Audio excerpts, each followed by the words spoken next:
Assalamualaikum warahmatullahi wabarakatuh. Alhamdulillah rabbil alamin. Wassalatu wassalamu ala asyrafil anbiya'i wal mursalin sayyidina wa maulana Muhammadin wa ala alihi wa sahbihi ajma'in. Amma ba'd. Terima kasih kepada hadirin para kawan-kawan yang telah mendapatkan waktu yang berhadir pada kajian tafsir Al-Quran pada pagi ini. Izinkan saya melanjutkan acara Anda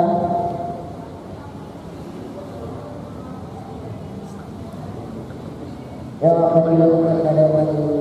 Pertama, untuk membuka acara pada pagi seperti ini, marilah kita sama-sama mengucapkan Bismillahirrahmanirrahim. Kemudian acara yang kedua, pembacaan kalam ilahi yang akan dibacakan oleh saudara Muhammad Azhar Musadi kepada saudara dikasih. أعوذ بالله من الشيطان الرجيم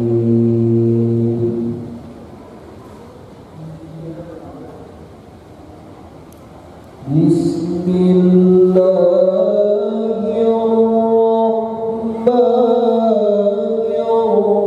الرحيم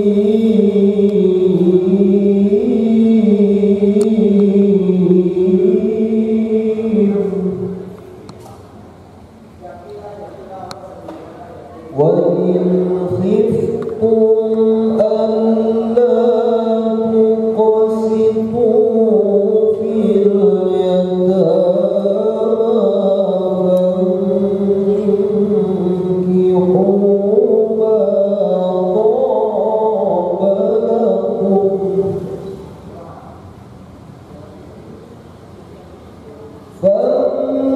فانكحوا ما طاب لكم من النساء مثنى وثلاث ورباع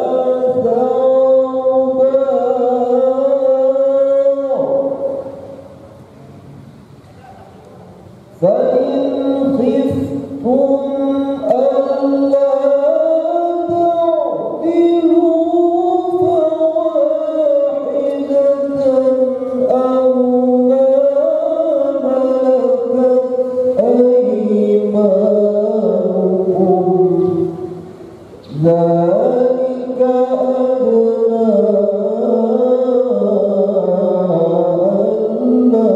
ألا تعولوا صدق الله العظيم.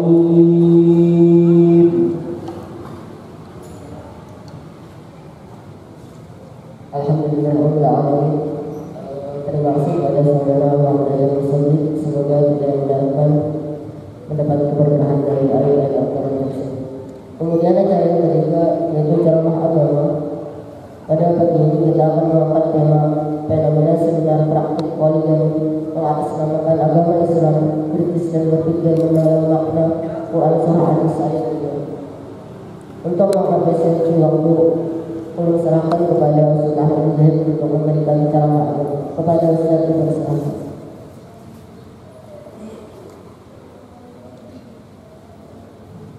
Bismillahirrahmanirrahim. Assalamualaikum warahmatullahi wabarakatuh. Alhamdulillah, alhamdulillahirabbil alamin. Wassalatu wassalamu ala asyrofil anbiya'i wal mursalin wa ala alihi wa sahbihi wa man tabi'ahum ila yaumil Subhanaka la ilma lana illa ma 'allamtana innaka antal 'alimul hakim. Bismillahirrahmanirrahim. Yang hormat Ketua Umum PPK beserta seluruh jajaran dan para anggota PPK dan jamaah sekalian. Alhamdulillah di pagi hari ini kita bisa bertatap muka untuk melakukan kajian yang ini pertama ya semester ini ya. Yang pertama, dan ada beberapa pilihan kemarin tema yang dimintakan kepada saya. Ya saya ambil saja yang mungkin yang paling seksi, yaitu terkait dengan poligami. Tetapi kita mengambil sini bukan dalam rangka berniat untuk poligami, tapi mempelajari, bukan seperti orang di judul itu kan seminar poligami. Tetapi kita ingin mengetahui seluk-beluk bagaimana sebenarnya Al-Quran menjelaskan atau memberikan ajaran tentang poligami ini. karena apa yang disampaikan oleh para pemateri saya belum pernah ikut juga, dan saya pikir saya juga tidak ada gunanya untuk ikut itu, unfaedah untuk mengikuti itu. Ya mereka pasti mengutip ayat seperti yang dibacakan oleh Qari tadi kan, di surah Nisa ayat 3. Maka untuk itu kita memang perlu memahami ayat ini dengan sebenarnya. Jadi jangan dipahami hanya yang diantara kesalahan memahami ayat ini adalah, ini sebelum saya jelaskan secara menyeluruh, mungkin ada sedikit salah paham memahami ayat hanya di ujung saja, fankihu ma taba lakum minan nisa'i masna wa thulatsa wa ruba', titik. Itu saja. Maka nikahilah perempuan itu 2, 3, 4 titik. Ada sampai ke ujung itu satu, dan ada dimulai dari awal. Padahal ini sebelum saya jelaskan juga, padahal ketika kita memahami ayat Al-Quran, yang pertama, kalau dalam ilmu Al-Quran itu ada yang mungkin sudah saya jelaskan sebelumnya juga, itu kan ada namanya di antara ilmu ada ilmu munasabah, ilmu kesesuaian, keselarasan. Nah, kesesuaian itu ada yang munasabah bainal ayat wal ayat. Jadi kesesuaian antara ayat yang satu dengan ayat yang setelahnya atau dengan ayat yang sebelumnya. Karena ayat Al-Quran itu sebenarnya dia tidak berdiri sendiri, dia pasti ada keterkaitannya. Bisa dengan ayat yang ini, dengan ayat sebelumnya atau dengan setelahnya. Misalnya ayat 2 dengan ayat 3, ayat 3 dengan ayat 4 itu ada kesinambungan. Jadi dia tidak bisa kita pahami hanya di ayat itu saja. Tapi ada juga ayat ini yang al-munasabah baina awwalil ayat wa akhiril ayat. Jadi ada kesesuaian antara awal ayat dengan akhir ayat. Contohnya misalnya ya ayyuhalladzina amanu kutiba alaikumusiyam, terus di akhirnya kan la'allakum tattaqun. Itu ada kesesuaian antara kutiba alaikumusiyam, amanu, terus kutiba alaikumusiyam. Itu kan ada perintah orang mukmin untuk berpuasa. Apa tujuan berpuasa? Tattaqun. Itu munasabah antara awal dengan akhir. Itu contohnya. Ada juga yang misalnya munasabah baina al-ayah wa madmun surah. Jadi ada kaitan antara kandungan antara ayat dengan kandungan surah secara menyeluruh. Misalnya kandungan surah An-Nisa ini, ayat ini kan berbicara tentang poligami, ayat 3 ya. Ini kan menyesuaikan dengan kandungan surah An-Nisa. An-Nisa berbicara tentang apa diantaranya? Ya diantaranya bagaimana aturan tentang kehidupan, khususnya tentang wanita. Ya karena poligami pasti kan dengan wanita, bukan dengan yang lain ya. Nah itu kandungan ya, kandungan. Nah kembali lagi memahami ayat ini, itu kalau kita baca itu tidak bisa kita pahami seperti yang penggalan saja. Makanya memang agak problematik juga kalau mau khutbah ulang. Kalau mau khutbah itu kadang memang agak sering juga di antara khatib itu diambil hanya petikannya saja. Hati-hati juga kalau salah. Kan sering kita dengar khatib cukup petikan sekian, tapi padahal ada makna umum dari ayat itu. Nah, kita mulai saja dari ayat ini. Jadi di ayat itu kan punya wa in khiftum alla tuqsitu fil yatama fankihu ma qaba lakum minan nisa'i mathna wa thulatha wa ruba'. Apa lagi? Wa in khiftum alla ta'dilu fawahidatan aw ma malakat aymanukum dzalika adna alla ta'ulu. Nah artinya kan wa in khiftum alla tuqsitu fil yatama, dan sekiranya kalian itu khawatir alla tuqsitu tidak bisa berbuat adil terhadap anak-anak yatim fil yatama. Jadi awal ayat ini berbicara tentang apa? Keadilan terhadap anak yatim. Terus fankihu maka nikahilah ma qabalakum, apa yang baik dari wanita. Nanti saya jelaskan ya. Ini panjang nih kalau bicara tafsir. Satu-satu bisa habis 3 jam. Kita sejaman dulu.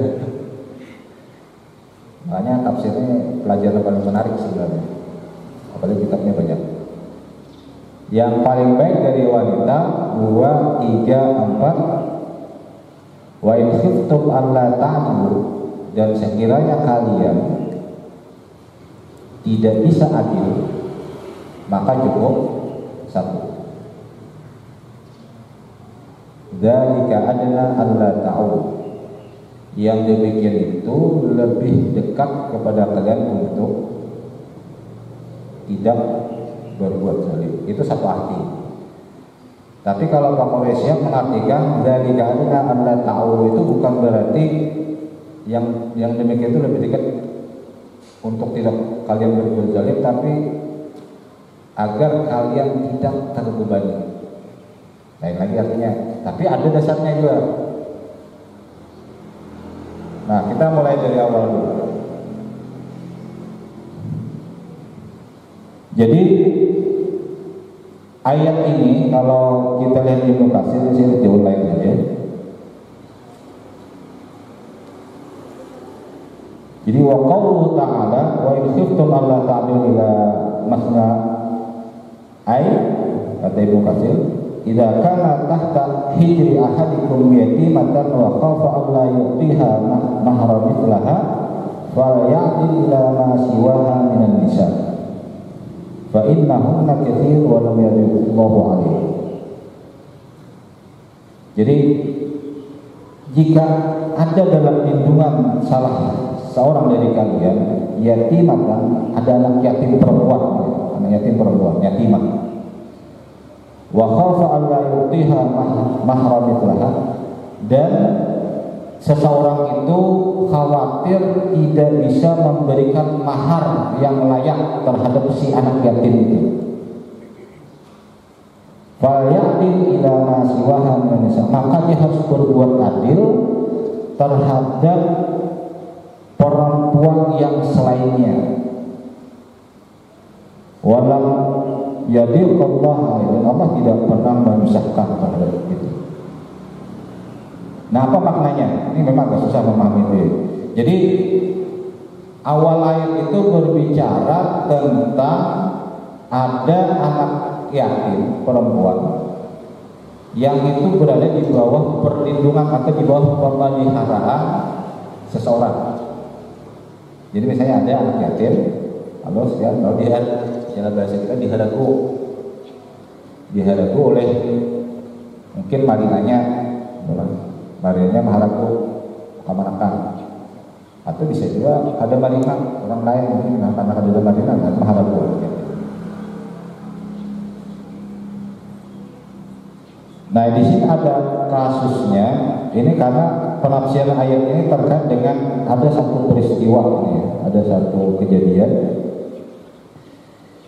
Ini disebutkan ketika sahabat Urwah, ini langsung saja, akhbar Urwah bin Zubair sa'ala annahu sa'ala Aisyah an qaulillahi ta'ala wa in khiftum alla tuqsitu fil yatama. Jadi dikabarkan kepada Ibnu Syihab bahwasanya Urwah Ibnu Zubair ini kamanakan Aisyah, Sayyidah Aisyah, karena Abah Sidin Zubair itu Awal. Jadi ngarang kamanakan Sayyidah Aisyah itu namanya Urwah. Jarang ngarang Urwah kita kan ada Urwah. Ada kemudian Urwah. Nama sahabat ini Urwah. Urwah anak Zubair bin Awal. Beliau ini bertanya kepada bibinya, yaitu Aisyah, Sayyidah Aisyah, tentang ayat yang kita tadi bacakan. Lalu Sayyidah Aisyah mengatakan, qalat, "Ya ibna ukhti," wahai anak pingsan. Biasanya wahai kemakan. Hadhil yatimatu takunu fi hijri waliyha. Anak yatim ini, misalnya yang disebut dalam ayat ini tadi kan, anak yatim yang perempuan itu berada dalam pemeliharaan walinya. Ya mungkin pamannya kan atau yang lain. Tusyrikuhu fi malihi. Nah, anak perempuan tadi kebetulan inya ini ditinggali oleh witannya harta.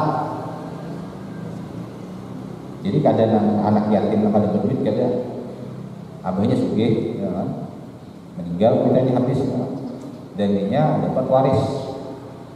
Misalnya anggap miliar, ya kan? Anggap 200 juta misalnya, kan masuk sugih tuh. Terus wa yuqibuhu malah wa jamalah. Terus si walinya itu bisa marinanya atau yang lain, mungkin marinanya tak bujang lah atau harus lebih diulang gitu kan. Si wali ini ibunya tertarik lawan harta 200 juta ya, anaknya lagi masih kata bakal katanya yatim kan bisa umur 12 atau 13 lah. Tertarik karena hartanya banyak 200 juta, siapa kada anak? Hartanya tertarik, terus dia tertariknya wajah malah kejujuran anak dihadap 2000 mas juga tertarik duit lawan orangnya. Ini sangat bagus walinya nih. Fayuridu waliyuha ayyatazawwajaha bi ghairi an yuqsita fi shadaqiha. Terus si wali ini hendak mengawini nang haraguannya tadi bi ghairi an yuqsita fi shadaqiha. Tapi ini ada di sini ya, hendak memberi mahar itu kada adil. Yang namanya anak kata bakal kan, bungas tapi kada bakal, ini belum anak-anaknya belum tapi sempurna ya kan. Jadi nanti akalinya nih 60 haraguan seorang, hartanya di tangan seorang, lalu hendak memberi mahar lawan si ini tadi seadanya. Rasa pemberi, saya pemberi itu ya tanpa ada berdiskusi juga lawan si itu kan, saya hendak berapa, sama hendaknya dijulung misalnya di masyarakat itu sekian, dia sama hendaknya menjulung orang misalnya saya juta ya 100.000 aja misalnya kan. Biasanya hendak mengakali, ini nggak mengakali lah, kada mengakali kan, mengakali itu kan sudah curang bahasanya mengakali. Anak mengakali karena itu harapan yang dihadapi oleh si wali tadi. Fayu'tiha mithla ma yu'tiha ghairuh. Yang seharusnya dia memberikan kepada si perempuan itu seperti yang diberikan orang lain kepadanya, seharusnya seperti itu. Fanahau ayang kihuhunna illa yusiku lahunna. Lalu yang demikian itu sebenarnya dilarang.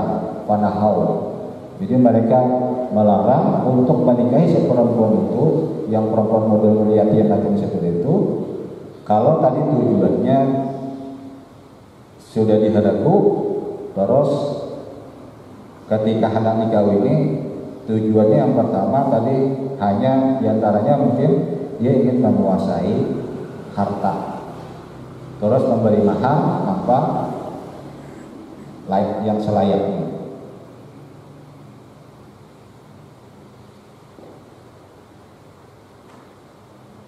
Illa ayat sukulahunna. Jadi boleh saja mengawini yang tadi anak yatim, tapi harus adil, harus jujur memberi maharnya.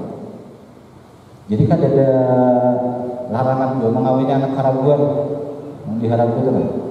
Misalnya bukan mungkin kalau sudah tua ada haraguan anak yatim, hendak tua misalnya kan, bisa jadi kahek. Cuma harus adil. Tapi mesti lebih kepada lebih sebelumnya. Jangan jadi diam.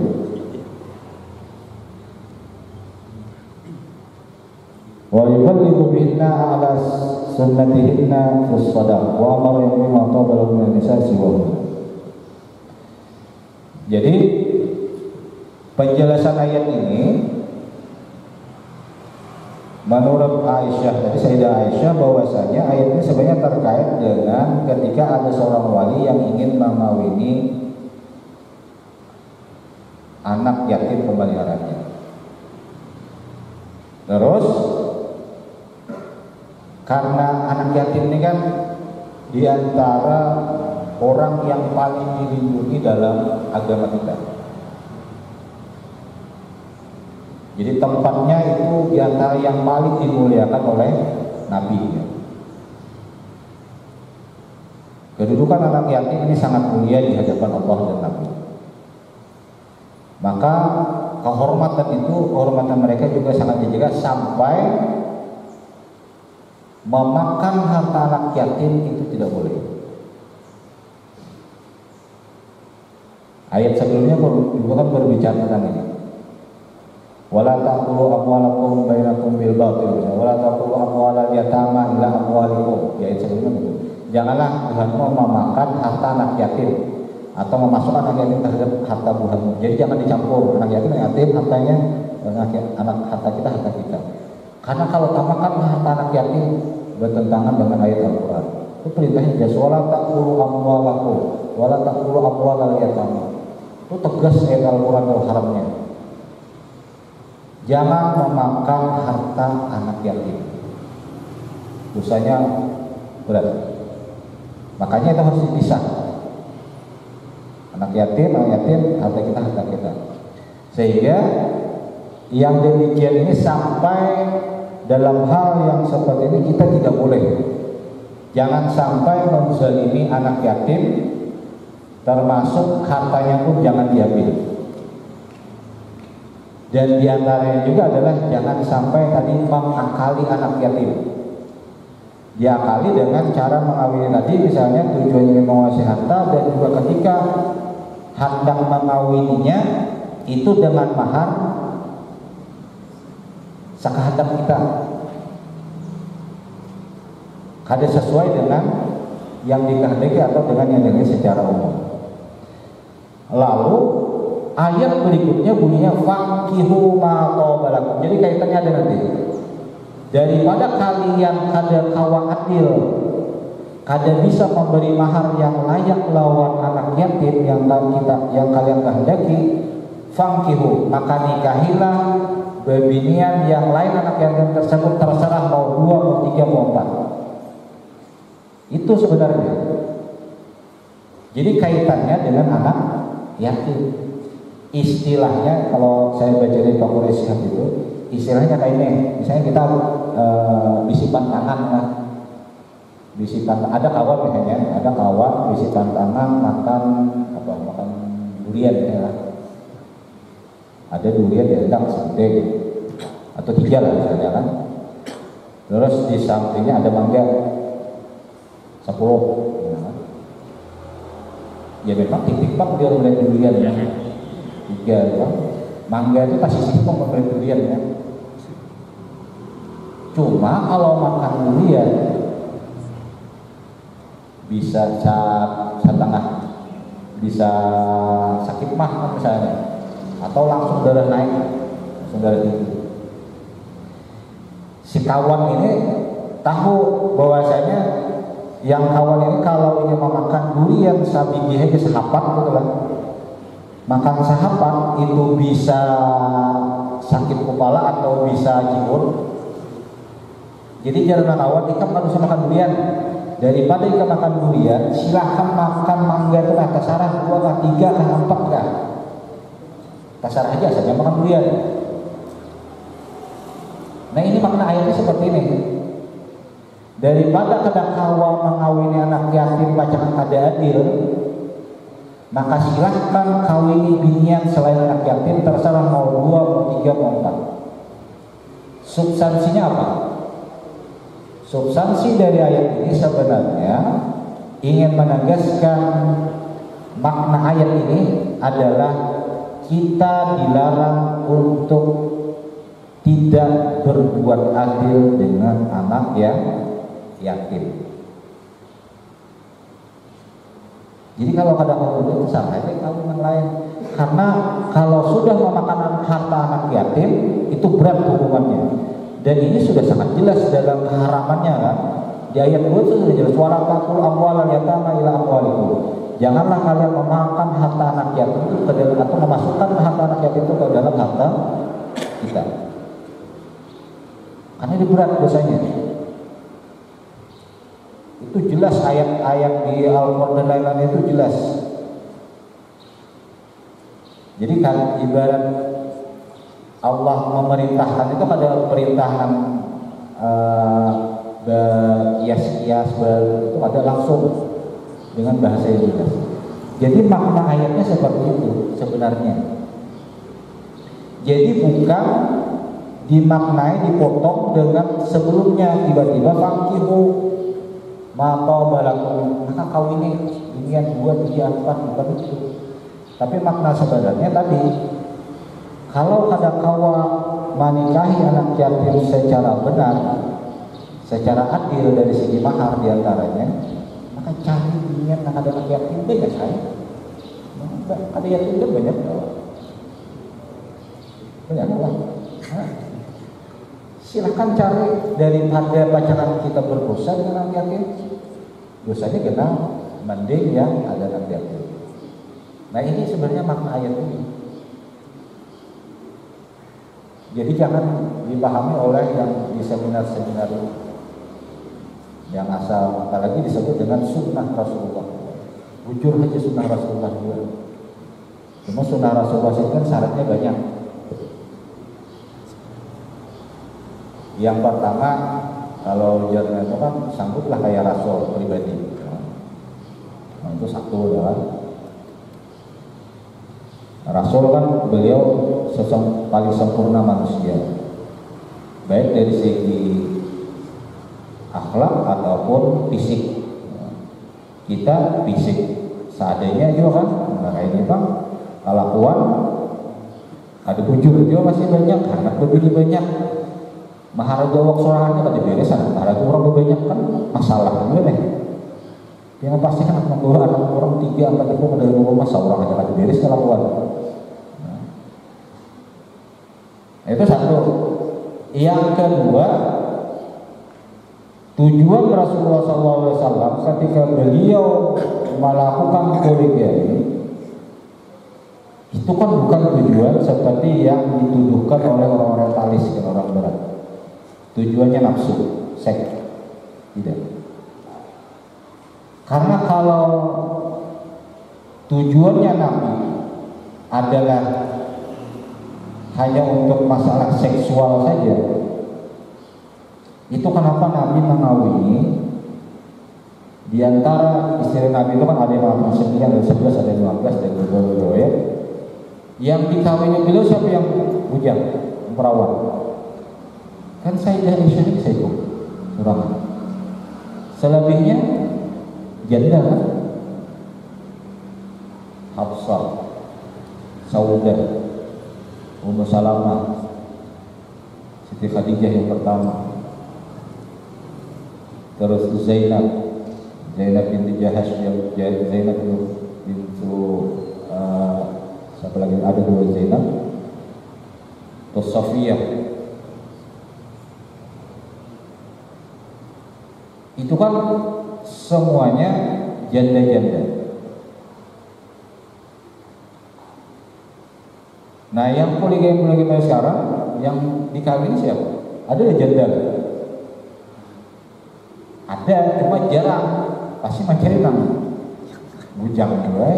Ini lain sudah, kita nafsuan kan ya.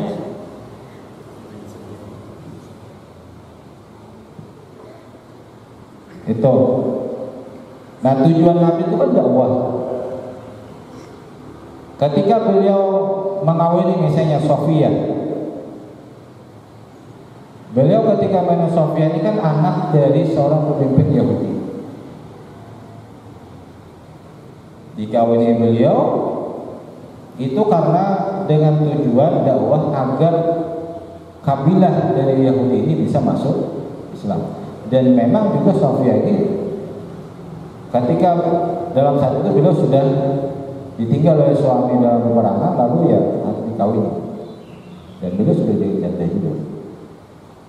Terus seperti Ummu Salamah yang kalian ketahui, Ummu Salamah siapa? Ya sudah tua Sidin kan. Dan Sidin istilahnya ya Sidin ayuha urut dikawini oleh Rasul. Jatah malam itu silahkan bagi yang lain, yang penting diakui sebagai istri Rasul. Dan si Rasul ini kan dia bilang surga. Orang-orang pilihan kan kalau dikawinkan mungkin di Rasul mengawini Rasul sebenarnya kan mungkin sini mengawini perempuan yang ada jelas itu pasti. Kita aja ada mau nak kawin orang ada jelas ya. Apalagi Rasul yang kita tahu kehebatan beliau. Kalau Sidin hendak bungas-bungas semuanya dari awal kan ketika dakwah Rasul kan sudah ditawari oleh orang-orang Quraisy Mekah saat itu.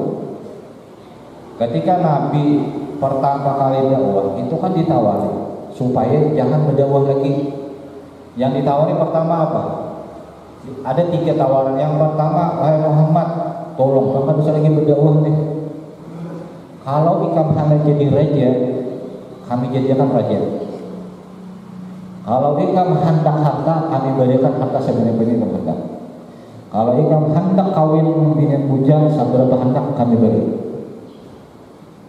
Tapi kan jadi ambil Rasul. Yang kehendaknya karena Rasul bujang-bujang dia bilang kayak kita disuruh hari itu bisa lapas ya lah. Laju pada truk digena. Muas dia tak ada ya. Jadi kan pada dakwah bisa ambil dakwah balik muas ya. Rasul ada. Nah jangan hendak dari awal nafsu itu sudah tuh. Itu. Yang ketiga adalah ini kalau anak Muhammad sunnah Rasul ya. Sunnah Rasul itu beliau kawin poligami itu setelah Sayyidah Khadijah meninggal. Imbah meninggal Sayyidah Khadijah, hanya Sidin yang lain kawin. Jika Sayyidah Khadijah pada meninggal, Rasul ada kawin-kawin. Jadi pipikatnya, jadi pemulaan pipikat itu. Karena dari awal paling susah membangun karir kerasulan itu dari awal Nabi Muhammad belum jadi apa-apa pada saat itu, Khadijah sebagai penopang utama. Nabi Muhammad masih miskin, Khadijah dengan kekayaannya menjadi pelindung dan juga siap mengorbankan hartanya. Itu yang dilakukan oleh Khadijah.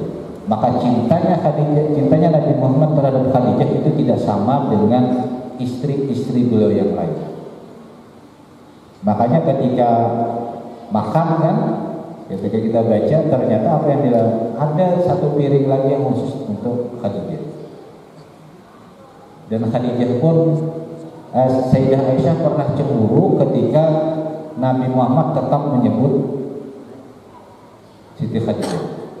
Istilah bahasa kita tuh Sayyidah Aisyah ini kan biar ini ya manggenang orang sudah mati nang diganjang di balu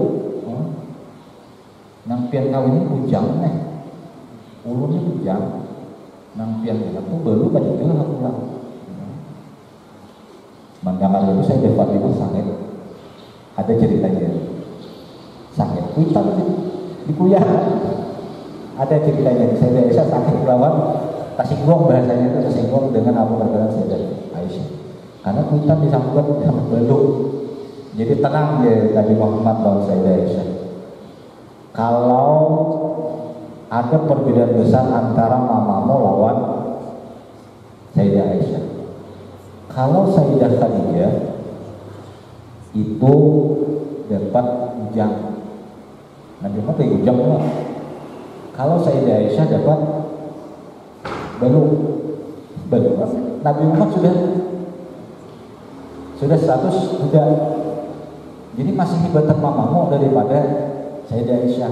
Karena Sayyidah Khadijah dapat Nabi Muhammad saat masih bujang. Walaupun Sayyidah Khadijah Sidin sudah janda. Tapi Sayyidah Aisyah seharusnya Sayyidah Aisyah bujang, tapi dapat Nabi Muhammad yang sudah budak. Jadi tetap harus mamamu Sayyidah Fatimah.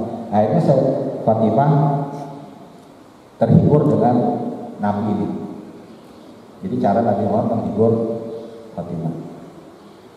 Nah jadi artinya kalau hendak sunnah Rasulullah ya umpati sunnah Rasulullah kayak ini. Tunggu dulu bini nak ada nih meninggal. Imbah tuh hanya nang lain. Sangguplah. Tunggu dulu meninggal, jangan poligami aja, bini masih ada poligami. Jadi dikatakan lah. Dia membicarakan bini hidup, nah ada membicarakan nang lain. Karena ini kan membina karir dari awal. Karir Muhammad SAW lalu setelahnya seperti itu. Nah, itu yang kalau kita bahasa dari tafsir, dari kita lihat dulu tafsir. Terus dari seminar itu yang kita lihat memang bahasanya pemateri-pematerinya ya.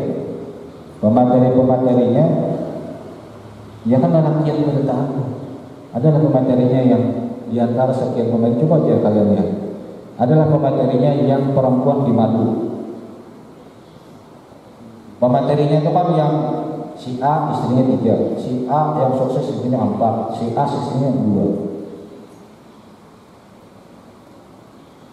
Adalah yang ini si cewek yang istri keempat jadi narasumbernya adalah ada delay kalau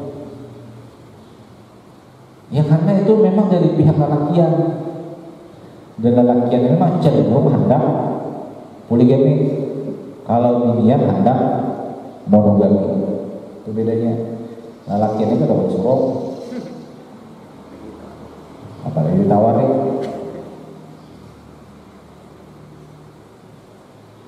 Jadi kalau kita lihat itu dari satu sisi yang itu kan dari versinya laki-laki yang seminar-seminar itu.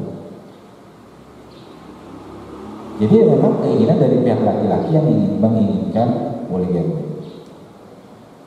Satu. Yang berikutnya adalah ini yang perlu sangat kita hati-hati ya. Terkait dengan masalah poligami ini, memang ada yang menolak secara vulgar, tapi ada yang mendukung secara penuh. Dan kita, dan saya anjurkan ini, kita harus berada di tengah-tengah. Apa maksudnya? Ada di antara pihak yang ketika terkait dengan poligami ini secara bebas pokoknya boleh begitu saja ya, tanpa ada batasan. Pokoknya boleh.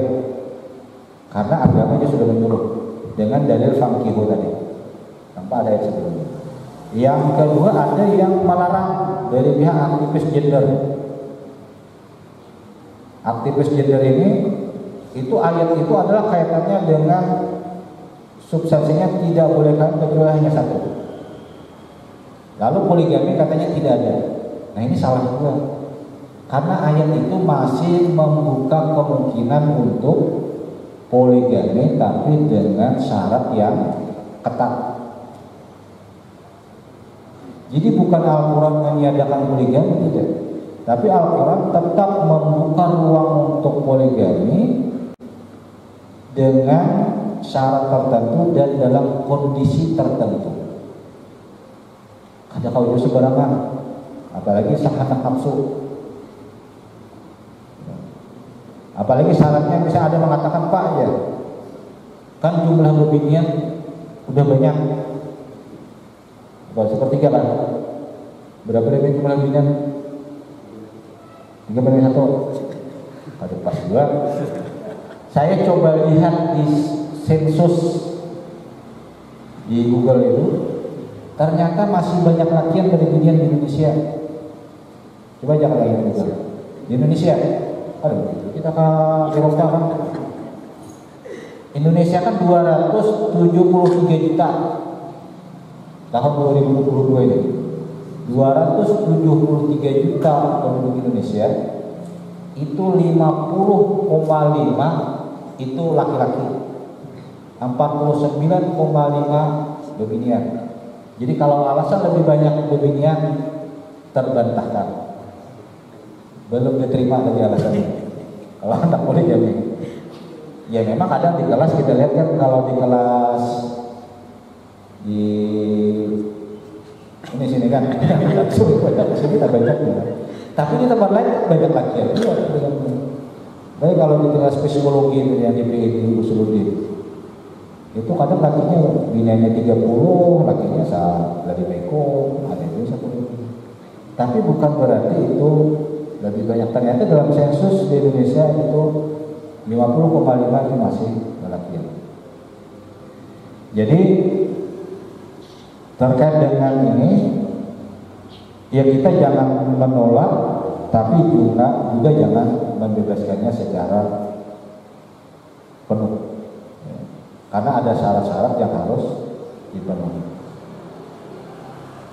Terus yang saya lihat juga memang di seminar itu ya lebih kepada tujuan ekonomi, ada motif ekonomi. Apa motif ekonominya? Iya, biasa gawian perubahan narsum itu, dapatnya gaji kan, dapat honor. Kalau dapat honor biasa bininya nang banyak terima. Bini berempat, saya cari istilah berhemat supaya kawa menggaji nang memang gaji. Mana kahin nang 4 itu, terpaksa jadi narasumber di mana malah dibikin ada seminar poligami. Kiat sukses poligami, misalnya tujuannya biasa supaya kawannya mau posisi bininya nang 4. Itu motif sebenarnya, motif ekonominya akal palu ya. Jadi hati-hati diakalin gitu kan, itu banyak cara-caranya. Itu yang dilakukan.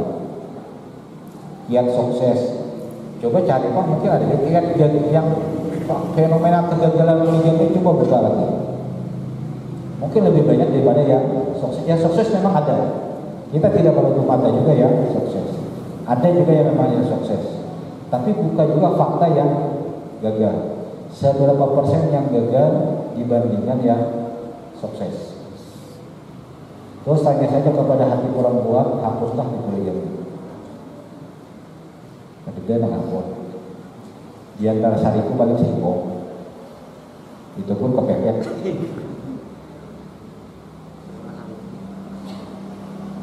Iya mungkin juga. Jadi di antara yang kalah, memang ada beberapa tuan guru kita juga yang ya memang alih uang tuan guru kita nih kan. Tuan guru kita ini di kuitan si bebinya tak handap kan alih uang guru menolak.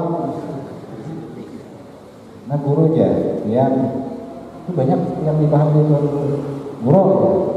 Ini nah anak ulun yang kawinnya dia tak dosa mau musik, mau musik, nah kayak kalau ada namun kita laju tadi jangan ada musik, rumah disediakan, bulanan dipungkusin, tinggal mengawinkan aja lagi.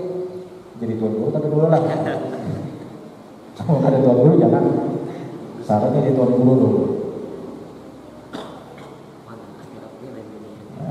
Nah jadi itu yang terjadi. Jadi ketika memahami ayat ini, itu yang sebenarnya adalah yang saya bilang substansinya, karena ini kaitannya dengan masalah anak yatim. Dan mengenai perkawinan ini ya di sini karena jangan sampai tidak adil di sini. Terus yang saya sampaikan juga terakhir tadi, bukan terakhir, fankihu ma qabalakum, maka nikahilah. Ini yang menarik sini. Ayat ini memakai matoba, bukan mantoba. Apa maknanya? Ada yang PBA di sini? Fankihu matoba, apa bedanya dengan fankihu mantoba? Maka nikahilah kalian. Matoba apa?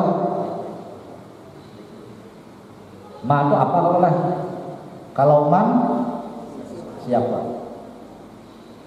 Al-Quran memakai fankihu matoba, maka nikahilah apa yang kalian senangi dari perempuan. Bukan fankihu matoba, maka nikahilah siapa yang kalian senangi. Ini beda maknanya. Kalau kita fankihu matoba, nikahilah siapa, itu kan jelas orangnya. Siapa itu kan siapa orangnya, misalnya pasti kan, pasti sudah ada spesifik, ada calonnya sudah siapa. Tapi kalau matoba itu lebih ke kriteria, sifat. Apa yang misalnya kita perempuan itu punya kriteria kan? Karena kita ini belum bisa calon misalnya kan. Misalnya nih, kayak kalian belum punya calon, cuma kalian punya kriteria. Aku hendak di sini yang misalnya apa kriteria ini? Jadilatun, yang lunas, yang kedua hafizah, menghafal aja, dua. Kan ada kriteria. Terus ada orangnya lah, belum kita mencari, cuma kriteria paling ada dua. Kayak itu aja lakian, yang binian, aku hendak bisi laki yang lunas dan sugih, ya. Jadi pastinya boleh kriteria dua ini. Ketika ada laki yang tidak sesuai dengan dua kriteria ini, maka yang ada dilihatnya, dicari memang kira-kira sesuai dengan kriteria. Tapi kan tidak orangnya, tapi ada kriteria. Maka ayat ini fankihu ma qaba, maka nikahilah apa yang baik bagi kalian dari perempuan itu. Ya akhirnya memang di hadis Nabi itu kan tungkahul mar'ah di arba. Apa-apa aja. Jadi wanita itu dinikahi karena dijamaliha karena bulasnya, dihasabiha karena bisa nasab atau kemuliaannya. Terus apa lagi? Walidiniha karena agamanya. Fosfor bidadidin, maka pilihlah ya, jika misalnya keempatnya nih ada masing-masing pilihan, bingung kalau menentukan, cari yang agamanya yang paling kuat. Taribat ya, maka itu yang akan menjadikan kita beruntung. Ya karena kalau bungas bisa hampir bungas. Terus kalau keturunan, kalau apa namanya ampih jaya, habis juga. Tapi kalau perempuan yang atau lelaki, sebenarnya memang tungkahul mar'ah harga itu bahasanya kan untuk perempuan kan. Kawinnya lah perempuan, kayak itu jadinya dibalik juga. Sebenarnya itu bukan untuk perempuan saja, tapi juga perempuan pun ketika memilih laki yang yungkahur rajul di arba, istilahnya bahasa hadisnya dibalik seperti itu. Lalakian itu kawan jadi diajak nikah karena yang 4 bulan. Jadi bukan lalakian aja punya kriteria, tapi berbeda juga kriteria yang sama. Ada pokoknya laki aja lebih bini bisa pilih. Nang bungas aslinya enggak, nang anak orang sugih, misalnya atau anak alim, jadi carinya kan? Atau anak tuan guru, jadi carinya. Jadi di ayat ini fankihu ma'toba, cari kriteria, bukan orang, tapi kriteria. Nanti kalau kriteria sesuai baru ketemu orang. Jangan orangnya dulu, jangan orangnya itu ada baik, tapi kita cari kriteria dulu. Kriteria kalian apa? Terus yang ingin saya sampaikan terakhir, dzalika adna alla ta'ulu. Yang demikian itu lebih dekat kepada kalian agar kalian tidak berlaku zalim. Itu di ayat itu ya. Karena kesesuaian antara akhir ayat ini dengan awal ayat tadi ya. Karena awal ayat itu berbicara tentang apa? Tentang harus berbuat adil atau tidak boleh untuk berbuat zalim kepada anak yatim. Lalu di ujungnya yang demikian itu, daripada kita ada kawa berbuat adil kepada anak yatim dari segi mahar, mending kawin dengan yang lain. Jadi kalau kawin dengan yang lain baik dua tiga selain anak yatim, itu tujuannya agar kita tidak berbuat zalim kepada anak yatim. Itu satu. Yang kedua, kalau dalam tafsirnya Pak Quraisy itu, dzalika anna alla ta'ala, yang demikian itu adalah lebih dekat kepada kalian agar kalian tidak terbebani. Ala yang itu beban. Apa maknanya? Kalau kita, ini kan baik khiftum alla ta'dilu fawaidah. Jadi kalau kalian kadang kawang yang kawin 2, 3, 4 itu ada kawan, hanya khawatir ada kawan itu pada belum adil, maka cukup fawaidah, cukup 1. Kenapa cukup 1? Karena kalau berbini 1, ini supaya sesuai dengan ayat lagi, agar kalau berbini 1 itu kada banyak beban. Dan karena ada tahu agar yang demikian kalau bini 1 itu supaya kita kada terbebani dengan bini 2, 3 ataupun 4. Lalu kada jadi beban. Yang lain kalau bini 1, 2, 3, 4 ya, bini saya itu belum. Tapi kalau mau posisi, apalagi bini ketika ke mall, bini saya itu 10 juta, bini 2, 20, 3, 30, 40 kan yang ini belum anaknya. Apalagi janda dia gitu kan. Anak saikong anak tuh bisa paling kan 1 juta. Ini kayak uang misalnya sekolah sebulan berapa? Paling kan sekitar 1 juta. Itu minimal, berarti 1 juta. Jadi banjir itu minimalis 1 juta. Bayar kos berapa, makan berapa, ongkos bensin berapa, itu 1 juta. Saya ke anak beli 5 juta, bini 5 kali 5 salah diangkat toh 20, anak saja beli 5, 20 juta itu anak aja baru bini bisa 40 juta, 50 juta 1 bulan, 50 juta. Nah jadi dari karena Allah tahu yang kita agar kalian tidak terbebani dengan banyaknya jumlah masjid, cukup 1. Karena dengan 1 itu yaitu akan lebih teratur dibandingkan banyak. Kalau masalah nafsu kan sudah bisa, kecuali tanah masuk ke dalam mulut, hanya rapih, artinya kalau sudah mati. Nah itu yang ingin saya sampaikan.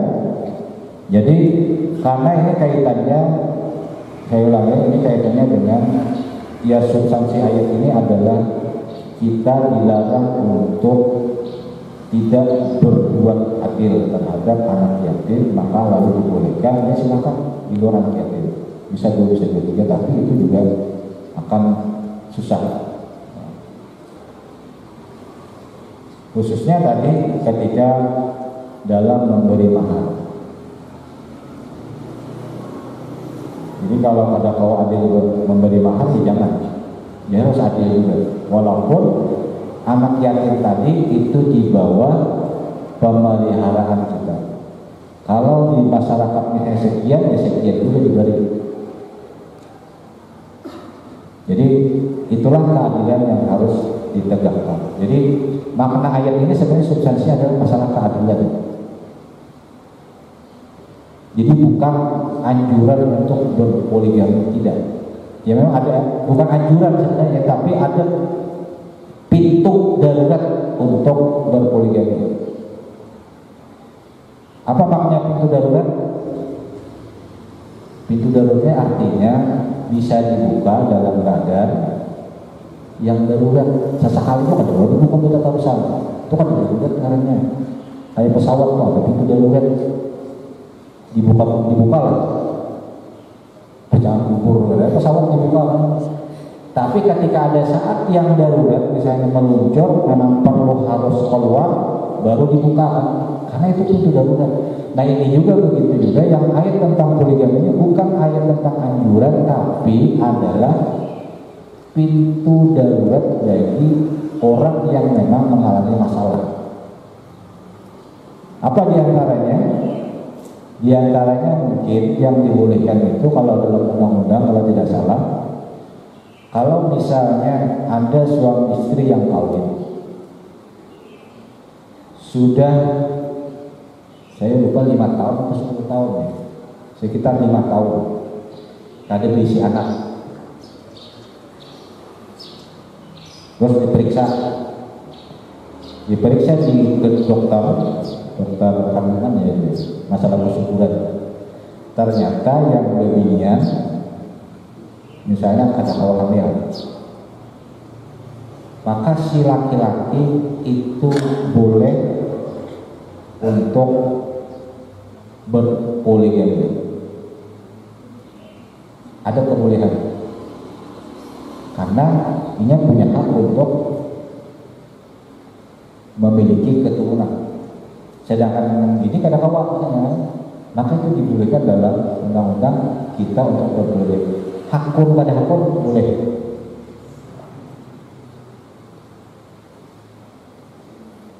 Tetapi kalau nyari lah aja lakian non bininya terjadi lah aja kada banyak sampai satu karena cinta benar kan. Pokoknya ada anak mama bini walaupun kada banyak misalnya. Kalau anak satu silahkan aja pilih.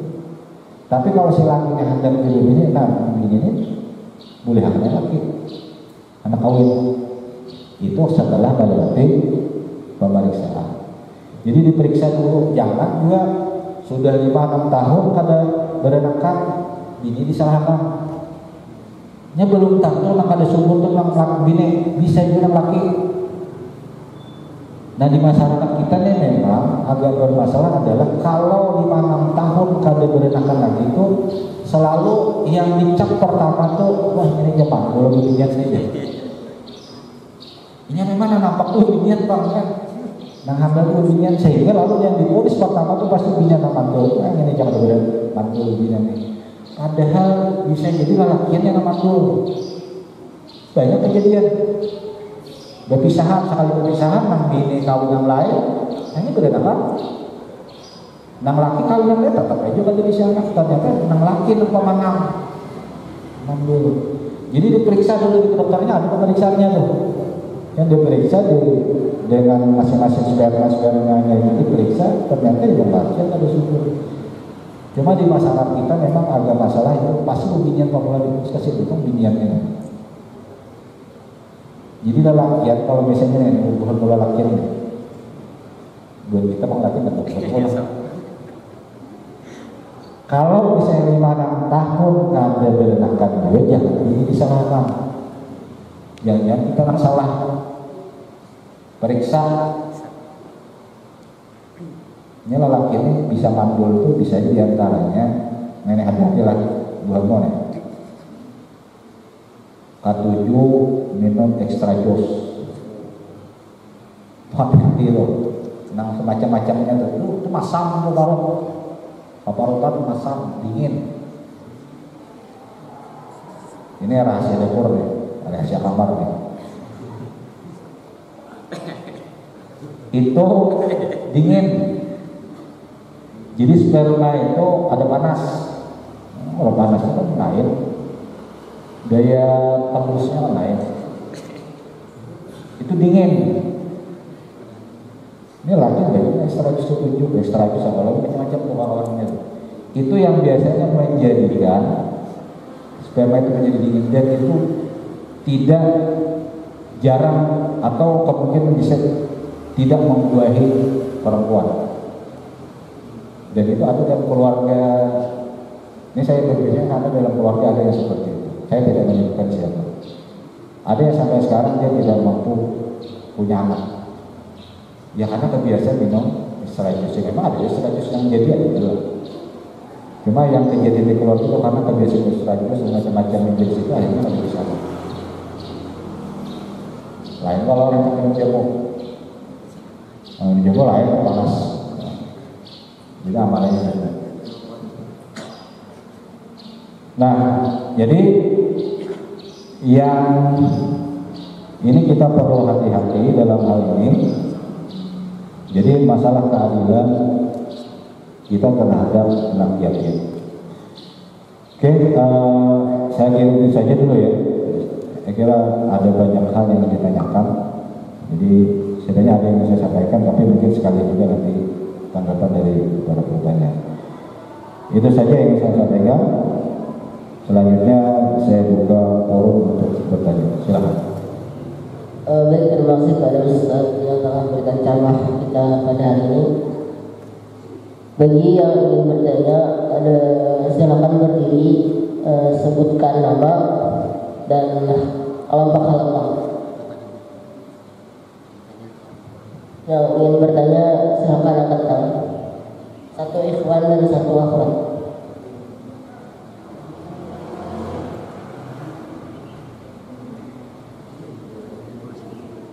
Sekali lagi bagi yang ingin bertanya, ikhwan dan akhwat, silakan angkat tangan.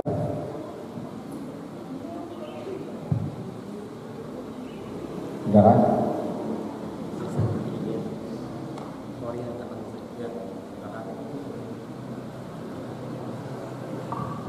Baik, kepada silakan.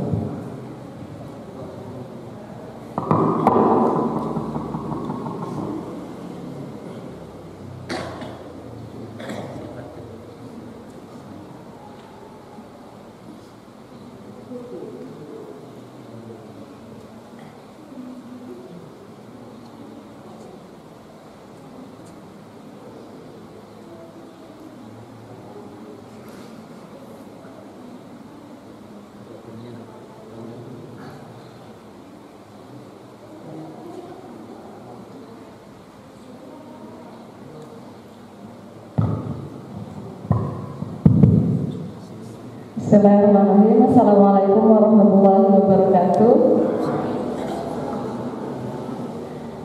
Sebelumnya perkenalkan, nama saya Sapna, saya dari Halaqah 3. Izin bertanya, Ustaz, tadi kan dijelaskan poligami itu sebenarnya ada syarat yang ketat dan ada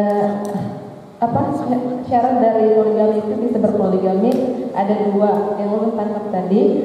Pertama ada syarat ketat, yang kedua ada kondisi yang mendesak. Nah, dalam ayat tadi secara garis besar ulun baca itu harus berlaku adil, harus berlaku adil.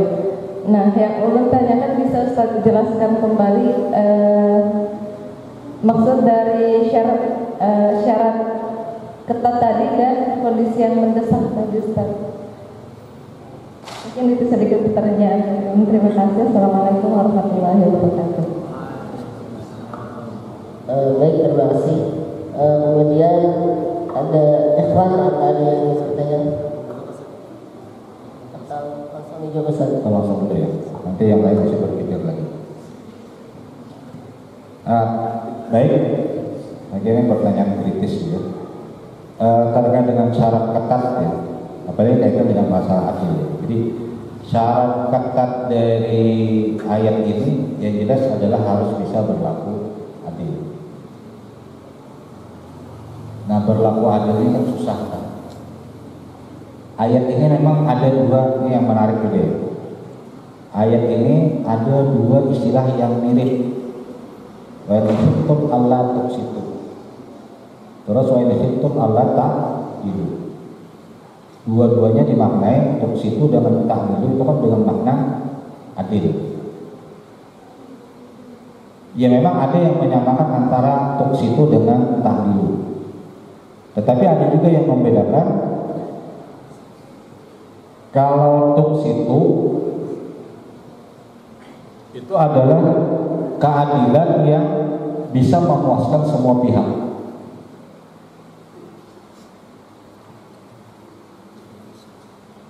Itu. Atau bisa juga tuqsitu ini adalah keadilan yang proporsional. Apa proporsional? Yang sesuai dengan keadaannya. Kalau ta'dilu itu lebih kepada keadilan sama rata. Itu beda. Kalau proporsional, keadilan proporsional itu adalah misalnya nih, saya punya anak. Ada anak yang sedang SMA dengan anak yang masih TK. Apakah keadilan saya itu diukur dengan ketika saya membeli anak yang sedang SMA itu diberi duit 100.000, ya kan? Terus anak yang TK diberi 100.000 juga, karena kita anak adil ya. Nah ini kan ada proporsional, karena harus sesuai dengan keadaannya. Yang proporsional karena yang SMA itu kan 100.000 ya wajar, karena 100.000-nya tahu penggunanya kan, karena mungkin untuk beli buku, untuk tugas-tugas tertentu nya perlu perjalanan, ada alat-alat yang lain yang perlu dibelinya, terus ada kegiatan-kegiatan yang perlu ongkos. 100.000 memang wajar. Tapi kalau anak kecil di bawah 1.000 anak TK 100.000-nya bukan apa? Bukan bulan bener. Sehat kan dari dia. Nah yang terakhir ini itulah yang adilnya. Adil sama rata. Jadi 100.000 juga dibagi rata. Kemungkinan ada uang itu. Tapi kalau yang proporsional tadi menyesuaikan, anak yang SMA 100.000 wajar, anak yang TK ya kalau 100.000. Tapi cukup diberi misalnya yang anak kecil itu 1.000 aja sudah banyak. Paling ditukarnya bahkan mainan benar, paling mau 100.000 tukarnya macam-macam ya. Kan 7 paman mainan. Mereka akan 100.000 lagi jadi para mainan. Ini baik mainan habis jualan sendiri. Jadi itu perbedaan antara tuqsitu dengan ta'dil. Nah,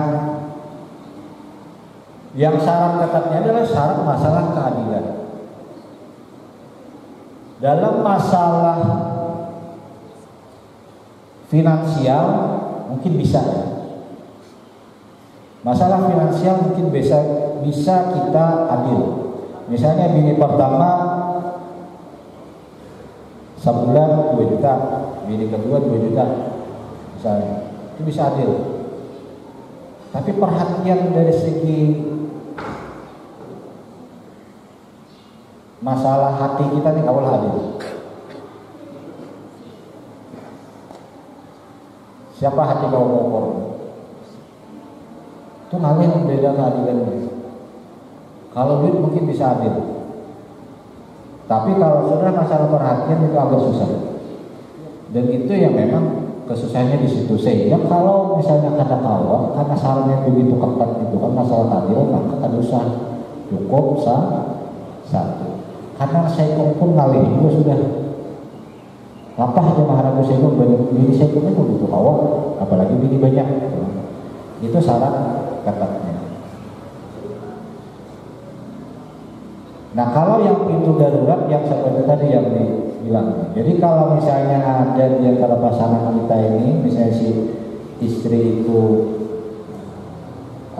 tidak bisa hamil, maka kita ya jangan juga kalau laki yang bini kada hamil kan padahal kawinnya pulang. Tapi perlu juga kawannya kawan kulit besarnya dari pandiri hak pandirinya. Bagaimana tadi pandiri ya pertama mereka hak berlumpang lah, nyata itu pada hak. Tapi diberi pengertian ya ini mungkin kawan. Tapi jadinya ayo orang cari akan, tapi ulun sampai cari ulun kan bisa juga. Itu bisa dengan cara itu. Artinya ini pintu darurat itu satu. Atau yang kedua pintu daruratnya adalah kalau si lelakian ini punya nafsu yang besar. Memang ada kasusnya. Di antara sekian itu yang saya baca, di antara ada yang kasus poligami itu adalah ya karena si lelakiannya nafsunya besar. Ada cukup bini seko. Ya memang ada yang kayak itu nafsunya kenal. Sehingga nang bini ini kan ditahan melayani laki. Bisa uyuh tiap hari kita tahu susah uyuh gini kan, maksudnya kenal. Ini ada kayak itu. Daripada uyuh garing, nyawa terancam. Pertama, terus daripada laki ini jajan sembarangan atau zina, mending laki diselamatkan untuk dikawinkan dengan orang yang lain. Itu diantara pintu darurat. Memang ada dari sekian banyak kasus, tapi kadang banyak juga kan kasus itu. Yang lain itu daripada nafsu kehendakan benar itu. Nah jadi itu diantara pintu darurat. Kalau yang ada pintu darurat kan usaha juga. Bagaimana manis liwat sebenarnya manis liwat. Cuma tinggal bagaimana bisa menyeimbangkan antara nafsu lawan akal. Kita ini kalau nafsu hanya dikedepankan, apa bedanya kita lawan ayam? Ayam itu kan nang betina mana aja bisa sahnya harus. Jadi kalau kita kehidupannya sampai itu sama ayam. Nah jadi terkait dengan syarat ketatnya seperti itu. Terus yang pintu daruratnya adalah yang seperti yang saya jelaskan. Begitu ya. Silakan yang lain. Apakah ada yang lain yang bertanya? Kalau tidak ada mungkin dari yang paling kita ingin bertanya. Bismillahirrahmanirrahim. Ismahuli ala warfaqa ala nafsi istil kamil Muhammad Azhar Musadrik tunadunani azhar adrusu bi kulliyati syariah bi qismi ahwal syakhsiyah.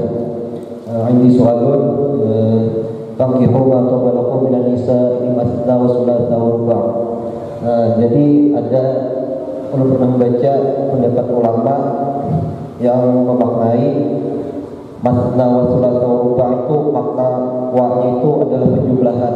Jadi masna wa sulasa 2 tambah 3 5 wa ruba' tambah 4 jadi 9 boleh istri itu. Nah jadi menurut jumhur kan 4. Nah apakah boleh apabila orang hendak beristri lebih dari 4 9 kayak itu nah. Jadi 9 kayak itu nah. Boleh bertaklid dengan pendapat imam yang tadi. Sekian, terima kasih. Ya, terima kasih. Jadi ada yang memaknai 2 wa itu kan 2 tambah 3 5 lah. 3 tambah 4 9. Akhirnya 9 dulu. Ini ada yang memaknai. Cuma ini mufasir yang memaknai adalah mufasir yang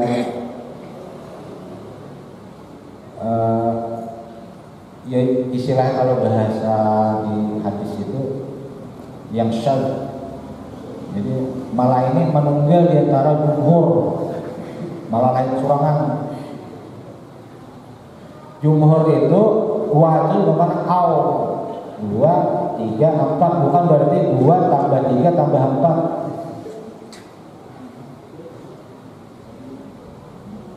Memang ada yang itu, cuma yang memaknai seperti itu tadi malah lain menunggal menyurangan. Sedangkan jumlah ruang sealaman itu maknanya dua atau 3 atau 4. Bisa 2, bisa 3, bisa 4, itu maknanya. Terus yang kita ambil yang jumhur kan manunggalnya kan? Ya pasti yang selamat yang kita ambil yang jumhur. Yang ulama-ulama besarnya nih, maknanya seperti itu. Yang manunggali memang orang kayak umumnya baru masalah juga. Pasal saya belain. Cuma sekelas misalnya kayak Imam At-Tabari, Ibnu Katsir, Al-Maraghi, menggenal-genalnya nih, itu makanya kedede yang itu penambahan, tetapi adalah itu bisa 2, bisa 3, bisa 4. Nah sekarang silakan pilih mau yang satu itu saja atau yang jumhur. Ya jelas yang jumhur yang lebih selamat, yang kali ini belum tentu selamat.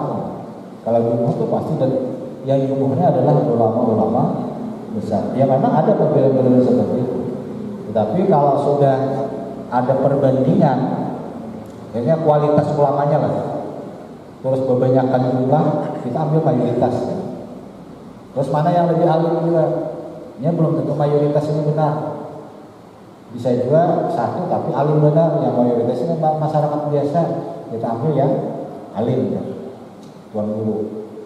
Tapi kalau ini tuan guru berdata dia mengatakan buat apa dia benar? Ada jelas tuan guru saya kok lagi orangnya. Pasti kita ambil yang lebih banyak. Nah itu ya. Terus yang saya sampaikan juga, ini agak kelupaan tadi. Jadi terkait dengan masalah poligami ini sebenarnya adalah bagian dari nafas Islam untuk memuliakan perempuan. Bagian dari semangat Al-Quran atau semangat Allah ingin memuliakan kedudukan perempuan. Karena di saat itu perempuan ini dengan sebebasnya saja dikawini oleh laki-laki tanpa batas, mau 100, mau 200, mau 300. Jadi binian tuh kayak ya orang kelas 2 gitu kan, makhluk kelas 2, warga kelas 2. Jadi terserah lakian. Lalu kebiasaan masyarakat jahiliyah ini dibatasi oleh Al-Quran agar kebiasaan masyarakat jahiliyah jangan lagi dilakukan, maka itu harus dilakukan, jangan lagi lebih daripada 4. Kalau ada yang lebih dari 4 silahkan dicerai. Itu kan awalnya seperti itu. Jadi prakteknya saat itu kalau lebih dari 4 silahkan pilih mana yang akan tetap dijadikan istri.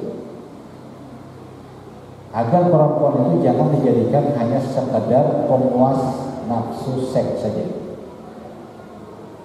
Karena perempuan itu lebih dari itu. Jadi tujuannya di sini adalah ingin memuliakan Al-Quran. Karena kebiasaan-kebiasaan yang di masa terjadi itu adalah kebiasaan yang tidak baik. Oke, terus ada lagi? Ada? Sekali lagi apakah ada yang bertanya?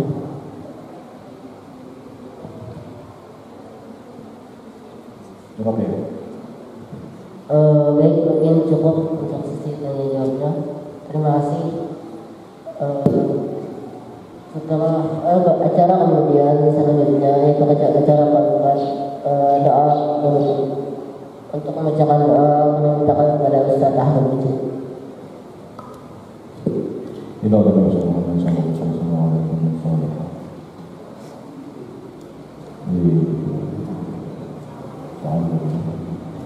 الفاتحة.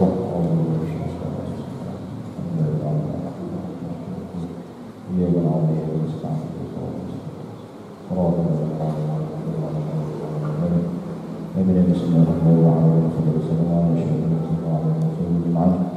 اللهم صل على